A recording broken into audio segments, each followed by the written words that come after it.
Halo semuanya, perkenalkan aku Aldi. Di sini aku mau menjelaskan tentang Pulse Wide Modulation atau PWM. Aku Aldi dengan NIM digit terakhir 106. Ini kita mulai. Yang pertama ini ada PWM.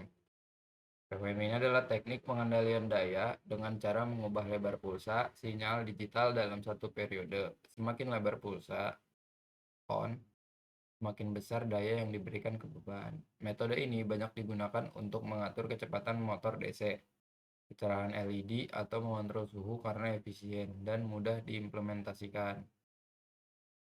Lalu selanjutnya ada encoder 2 pin. Nah, encoder dengan 2 pin ini ada sinyal A dan B, digunakan untuk mendeteksi arah dan kecepatan putaran poros motor.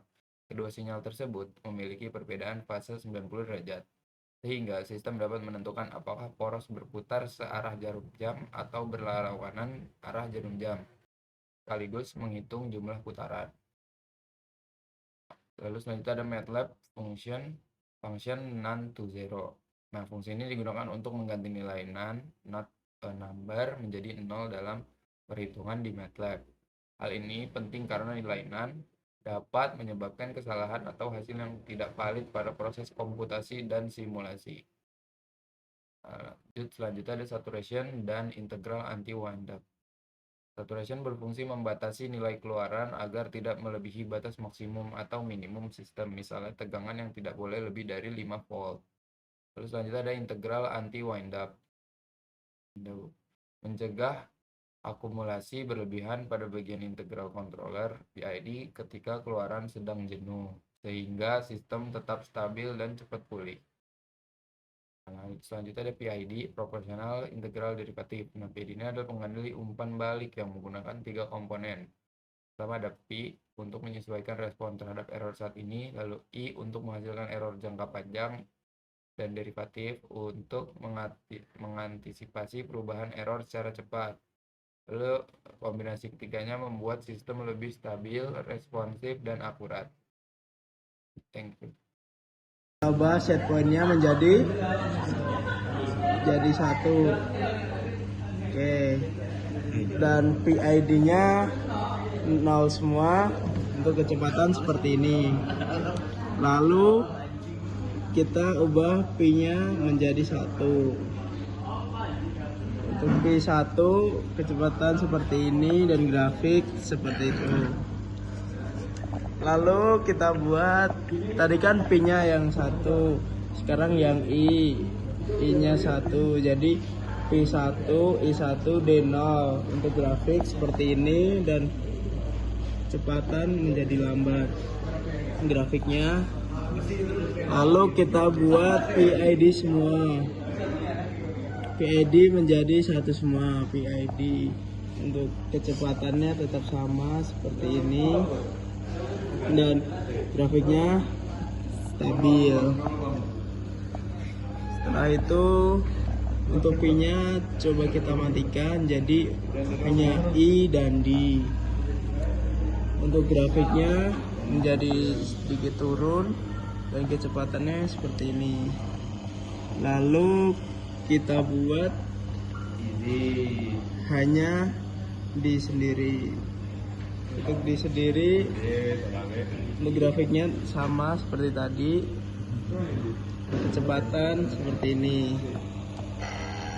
Lalu kita buat menjadi 0 semua. Jadi udah ya, kurang apa ya? Oh ya. Lalu kita ubah set pointnya ke posisi maksimal atau 255. Untuk kecepatannya menjadi lambat. Bisa dilihat pada grafiknya. Ini. Lalu kita ubah P-nya menjadi 1. Nah, untuk grafiknya arah grafik berubah ini. Tadi yang P kita hidupkan, lalu kita hidupkan yang I kita buat 1.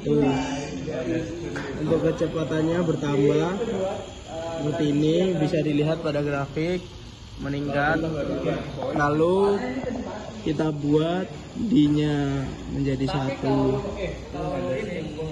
bisa lebih cepat lagi seperti ini.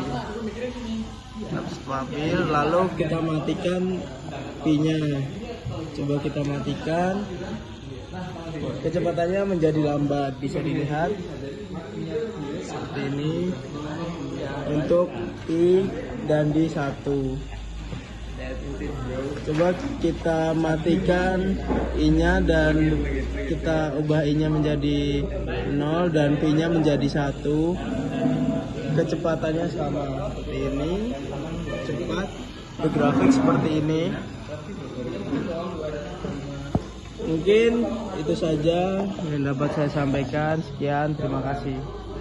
Halo semuanya, perkenalkan aku Aldi. Di sini aku mau menjelaskan tentang Pulse Width Modulation atau PWM. Aku Aldi dengan NIM digit terakhir 106. Ini kita mulai.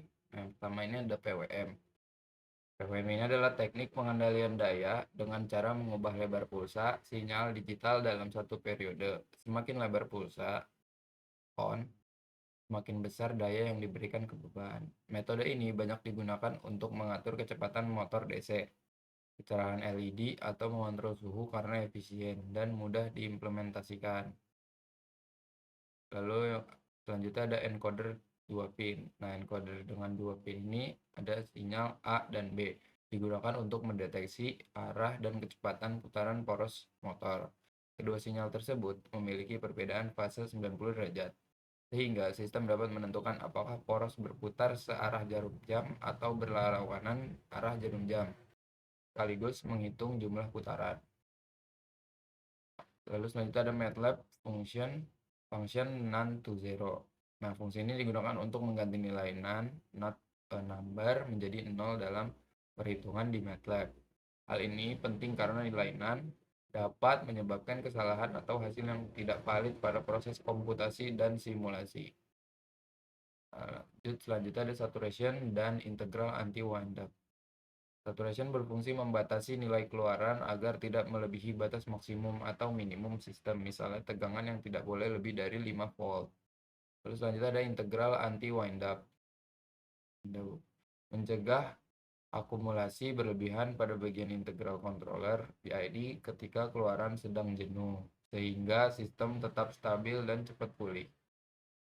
Nah, selanjutnya ada PID, proporsional integral derivatif. Nah, PID ini adalah pengendali umpan balik yang menggunakan 3 komponen. Pertama ada P untuk menyesuaikan respon terhadap error saat ini, lalu I untuk menghasilkan error jangka panjang, dan derivatif untuk mengantisipasi perubahan error secara cepat. Lalu kombinasi ketiganya membuat sistem lebih stabil, responsif, dan akurat. Thank you.